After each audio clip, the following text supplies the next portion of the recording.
आपलं शहर आता स्मार्ट होतंय. मग तुम्ही कधी स्मार्ट होताय? स्मार्ट न्यूजचे यूट्यूब चॅनल सबस्क्राईब करा, स्मार्ट बना. नोटिफिकेशनसाठी बेल आयकॉनवर क्लिक करा.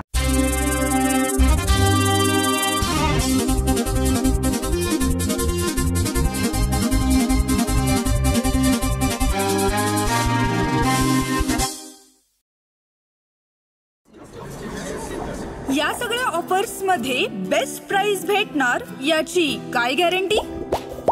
सगळेच गायब. म्हणूनच बीएससी देते लोवेस्ट प्राइस गॅरंटी. जर तुम्ही आमच्यापेक्षा कमी किमतीत सेम कपडे बाहेर कुठेही खरेदी केलात तर खरेदी केलेल्या किमतीच्या फरकाच्या दुप्पट रक्कम आमच्याकडून मिळवा. बीएससी द टेक्सटाईल मॉल मधून आताच खरेदी करा तुमची आवडती sari, ladies wear, men's wear, kids wear, तेही सर्वात कमी किमतीत. BSC the textile mall, Tilakwadi, Belagavi. नमस्कार. स्मार्ट न्यूजच्या आजच्या बुलेटिनमध्ये आपलं स्वागत. आणीबाणीच्या प्रस्तावावर विरोधकांची नाराजी. लोकसभा अध्यक्षपदाची सूत्रे हाती घेतल्यानंतर ओम बिर्ला यांनी लगेचच मांडलेल्या आणीबाणीच्या निषेधाच्या प्रस्तावावर लोकसभेतील विरोधी पक्षनेते राहुल गांधी व इंडियातील घटक पक्षातील नेत्यांनी बिर्लांची गुरुवारी भेट घेऊन तीव्र नाराजी व्यक्त केली. आणीबाणीच्या मुद्द्यांवरून केंद्र सरकारने संसदेमध्ये कोंडी करण्याचा प्रयत्न केला असला तरी त्याविरोधात आक्रमक रणनीती अवलंबली जाण्याचे संकेत या भेटीतून देण्यात आले आहेत. आणीबाणी संदर्भातील प्रस्ताव मांडणे व 2 मिनिटांचे मौन पाळण्याचे आवाहन या दोन्ही गोष्टी करण्याची खरोखरच गरज नव्हती अशी इंडियाची भूमिका राहुल गांधी यांनी बिर्लांसमोर स्पष्ट केल्याचे समजते. राहुल गांधींच्या शिष्टमंडळात सुप्रिया सुळे, मिसा भारती, कनिमोळी आदींचा समावेश होता. सौंदत्ती येथून परतणाऱ्या भाविकांवर काळाचा घाला. 13 ठार. सौंदत्ती येथील श्री यल्लम्मा देवीचे दर्शन घेऊन शिवमोगा येथे परतणाऱ्या मिनी बसला झालेल्या भीषण अपघातात 13 जण ठार झाले. हा दुर्दैवी अपघात राष्ट्रीय महामार्गावरील हावेरी तालुक्यातील बागडी गावानजीक घडला. पोलिसांनी दिलेल्या माहितीनुसार शिवमोगाहून मिनी बसने काही भाविक सौंदत्ती यल्लम्मा देवीच्या दर्शनासाठी आले होते. देवीचे दर्शन घेऊन परत येत असताना हावेरी जिल्ह्यातील बागडी तालुक्यातील गुंडेनहळ्ळी क्रॉस नजीक बस चालकाला झोप आल्याने पुणे बेंगलोर राष्ट्रीय महामार्गावर थांबलेल्या ट्रकला पाठीमागून मिनी बसने जोराची धडक दिली. ही धडक इतकी भीषण होती की यामध्ये बसचा चक्काचूर झाला. अपघातामध्ये बसमधील 13 भाविकांचा जागीच मृत्यू झाला तर 2 जण गंभीर जखमी झाले आहेत. मृतांचे मृतदेह बाहेर काढणे देखील कठीण झाले होते. अपघाताची माहिती मिळताच पोलीस यंत्रणेने घटनास्थळी धाव घेऊन पाहणी केली. राज्य सरकारच्या विरोधात भाजपचे आंदोलन. अनुसूचित जाती जमातीसाठी राखीव ठेवण्यात आलेला निधी अन्य कारणांसाठी वळवण्याचे कारस्थान राज्य सरकारकडून झाले आहे. याचा निषेध नोंदवण्यासाठी भारतीय जनता पक्षाच्या वतीने शुक्रवारी शहरात भव्य आंदोलन छेडण्यात आले. येथील सरदार मैदानापासून निषेध मोर्चाला प्रारंभ करण्यात आला. तेथून कित्तूर चन्नम्मा चौकामार्गे जिल्हाधिकारी कार्यालयासमोर जाऊन आंदोलन छेडण्यात आले. तसेच जिल्हाधिकाऱ्यांच्या नावे निवेदन सादर करण्यात आले. या निवेदनात म्हटले आहे की राज्य सरकारने आपल्या विविध योजना राबवण्यासाठी निधी अन्यत्र वळवण्याचे काम सुरू केले आहे. यामध्ये मोठा भ्रष्टाचार झाला आहे. तसेच अनुसूचित जाती जमातीसाठी राखीव ठेवलेला निधी देखील वळवण्यात आला आहे. यामुळे राज्य सरकारचा निषेध नोंदवण्यात आला आहे.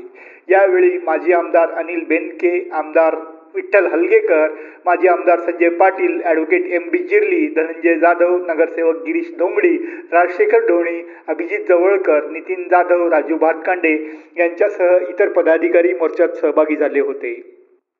प्रशासनाच्या कामकाजात सुधारणांसाठी आयोगाच्या सूचना. नागरिकांना चांगल्या सुविधा व शासकीय योजनांचा लाभ मिळवून द्यायचा असेल तर प्रशासनात सुधारणा आवश्यक आहे अशी सूचना कर्नाटक प्रशासकीय सुधारणा आयोगाचे अध्यक्ष RV देशपांडे यांनी दिली. शुक्रवारी सुवर्ण विधानसौध येथे प्रशासकीय सुधारणांसंदर्भात सर्व विभागाच्या अधिकाऱ्यांची बैठक आयोजित करण्यात आली होती. बैठकीच्या अध्यक्षस्थानी आयोगाचे अध्यक्ष RV देशपांडे होते. ते म्हणाले की तांत्रिक व्यवस्थेमुळे प्रशासनात बरीच सुधारणा झाली असली तरी पारदर्शकतेचा अभाव आहे आणि त्यावर मात करणे आवश्यक आहे. नागरिकांना अधिक चांगल्या सुविधा मिळाव्यात यासाठी प्रशासकीय सुधारणांची प्रक्रिया सतत सुरू राहिली पाहिजे. त्यासाठी अधिकाऱ्यांनी प्रयत्न करावेत असे त्यांनी सांगितले. या बैठकीच्या वेळी कित्तूरचे आमदार बाबासाहेब पाटील, महापौर सविता कांबळे, नगरविकास प्राधिकरणाचे अध्यक्ष लक्ष्मणराव चिंगळे, बेळगाव प्रादेशिक आयुक्त संजय शेट्टण्णवर, जिल्हाधिकारी नितेश पाटील, जिल्हा पंचायतीचे मुख्य कार्यकारी अधिकारी राहुल शिंदे, जिल्हा पोलीस प्रमुख डॉक्टर भीमाशंकर गुळेज आणि इतर अधिकारी वर्ग उपस्थित होते. निकृष्ट आहार पुरवठा प्रकरणी कठोर कारवाईचा मंत्री लक्ष्मी हेब्बाळकर यांचा इशारा. अंगणवाड्यांना निकृष्ट दर्जाचा पूरक अन्न पदार्थांचा पुरवठा केल्यास संबंधित जिल्ह्याच्या उपसंचालकांवर कडक कारवाई करण्यात येईल असा इशारा महिला व बालकल्याण मंत्री लक्ष्मी हेब्बाळकर यांनी दिला आहे. त्यांनी गुरुवारी यरगट्टी येथे महिला आणि मुलांसाठी पोषण आहार निर्मिती युनिटला भेट दिली. खराब गुणवत्तेचे कोणतेही उत्पादन नाकारले पाहिजे. निकृष्ट खाद्यपदार्थांचा पुरवठा कोणत्याही परिस्थितीत खपवून घेतला जाणार नाही असे त्यांनी स्पष्ट केले. या प्रकरणी चूक आढळल्यास न जुमानता कारवाई करण्यात येईल असा इशारा त्यांनी दिला. यावेळी सौंदत्तीचे आमदार विश्वास वैद्य, महिला व बालकल्याण विभागाचे उपसंचालक नागराज यांच्यासह इतर विभागांचे अधिकारी देखील उपस्थित होते. श्री मंगाई देवी परिसराचा विकास महानगरपालिका करणार. वडगाव येथील मंगाई देवी यात्रेत पशुबळी देण्यावर जिल्हाधिकारी नितेश पाटील यांनी बंदी आणली आहे, पण भाविक, ट्रस्टी आणि प्रशासकीय अधिकाऱ्यात यावर अद्याप तोडगा काढण्यात आलेला नाही. यावर चर्चेचे गुऱ्हाळ अद्याप सुरू आहे. महानगरपालिकेने मात्र यात्रा काळात भाविकांना कोणतीही गैरसोय होऊ नये यासाठी आवश्यक कामे करण्याची तयारी केली आहे. दरवर्षी होणारी वडगाव येथील श्री मंगाई देवीची यात्रा मोठ्या उत्साहात साजरी करण्यात येते. या यात्रेसाठी हजारो भाविक मंगाई देवीचे दर्शन घेण्यासाठी येत असतात. त्यामुळे गर्दी देखील मोठ्या प्रमाणात होत असते. यात्रा काळात पाऊस होत असल्यामुळे भाविकांना अनेक गैरसोयींचा सामना करावा लागतो. यासाठी ही समस्या निर्माण होऊ नये याकरिता महानगरपालिकेने चांगले रस्ते, स्वच्छता, पिण्याच्या पाण्याची सोय करून देण्याची तयारी केली आहे. नवभारत कारगिल मॅरेथॉन स्पर्धा दिनांक 14 जुलै रोजी होणार. विश्वभारती कला क्रीडा फाउंडेशन बेळगाव यांच्या वतीने नवभारत कारगिल मॅरेथॉन स्पर्धा दिनांक 14 जुलै रोजी आयोजित करण्यात आली आहे. विविध गटांमध्ये ही स्पर्धा होणार असून दिनांक 14 जुलै रोजी सकाळी 6 वाजता मराठी विद्यानिकेतन कॅम्प येथून या स्पर्धेला प्रारंभ होणार आहे, अशी माहिती स्पर्धा संयोजन समितीच्या वतीने पत्रकार परिषदेत देण्यात आली. या स्पर्धेमध्ये 21 किलोमीटर अंतराची तसेच 10 आणि 5 किलोमीटर अंतराची स्पर्धा होणार आहे. 18 वर्षे वयावरील महिला व पुरुष गटांसाठी ही स्पर्धा खुली मॅरेथॉन स्वरूपाची आहे. तसेच फन मॅरेथॉन ही 3 किलोमीटर अंतराची स्पर्धा सर्वांसाठी खुली असणार आहे. त्याचबरोबर दिव्यांगांसाठी 2 किलोमीटर अंतराची स्पर्धा देखील होणार आहे. या स्पर्धेतील सर्व विजेत्यांना आकर्षक बक्षीस व प्रमाणपत्र देण्यात येणार आहे, असेही यावेळी सांगण्यात आले. शहर महाराष्ट्र एकीकरण समितीची बैठक रविवारी. बेळगाव शहर महाराष्ट्र एकीकरण समितीचे पदाधिकारी, सभासद आणि नागरिकांची बैठक रविवार दिनांक 30 जून रोजी सायंकाळी 5:30 वाजता दत्तीमठ, किर्लोस्कर रोड येथे बोलावण्यात आली आहे. तरी सर्व संबंधितांनी वेळेवर बैठकीस उपस्थित राहावे असे आवाहन बेळगाव शहर महाराष्ट्र एकीकरण समितीचे अध्यक्ष दीपक दळवी यांनी केले आहे. अनगोळ नाक्यावर क्षुल्लक कारणावरून हाणामारी. आपल्या गर्लफ्रेंडशी का बोललास असे म्हणत अर्वाच्य शिवीगाळ करत मित्र असलेल्या तरुणावर खुनी हल्ल्याचा प्रकार घडला आहे. बुधवारी रात्री 10:30च्या सुमारास टिळकवाडीतील अनगोळ नाका येथे ही घटना घडली. या प्रकरणी 7 जणांविरोधात खुनी हल्ल्यासह विविध कलमांतर्गत गुन्हा दाखल झाला आहे.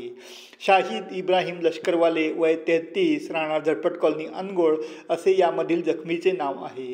गुन्हा दाखल झालेल्या संशयितांमध्ये श्रवण संतोष शिरवेकर, श्याम, अमोघ उर्फ बटूक व अन्य 4 समावेश आहे. राज्यात मुख्यमंत्री बदलाच्या चर्चेला पुन्हा ऊत.